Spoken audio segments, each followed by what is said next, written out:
شايفني وهتمشي على طول. كل سنه وانتم طيبين. الحلقه 28 من برنامجكم رمضان هيغيرنا. النهارده معانا سؤال بيجي لنا كتير، هو في مشكله لو انا اكلت مكرونه بشاميل بالليل بعد الساعه 8؟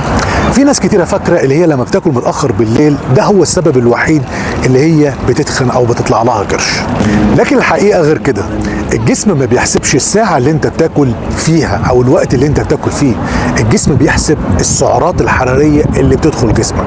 دخلت جسمك الصبح الساعه 10 زي ما دخلت جسمك بالليل الساعه 10. الحاجه الوحيده اللي ما بنحبس بس فيها اللي انت ما تاكلش بالليل عشان خاطر ما يجيلكش عسر هضم وانتفاخات. فالموضوع سهل جدا، كلت بالليل كلت بالنهار مفيش اي مشكله، اهم حاجه تدخل لجسمك السعرات الحراريه اللي هو عايزها.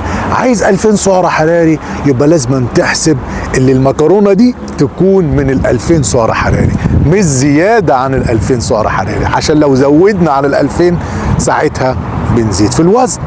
الخلاصه ايه؟ مفيش وقت لاكل معين بيتخن ووقت الاكل معين بينزل في الوزن. اللي عايزك تبقى فاهمه وتحطه في دماغك كويس، احنا بشر، ممكن في يوم الواحد يضعف وياكل كتير مكرونه بشاميل، ممكن يبقى معزوم في عزومه وياكل حاجات كتيره وحلويات، مفيش اي مشكله.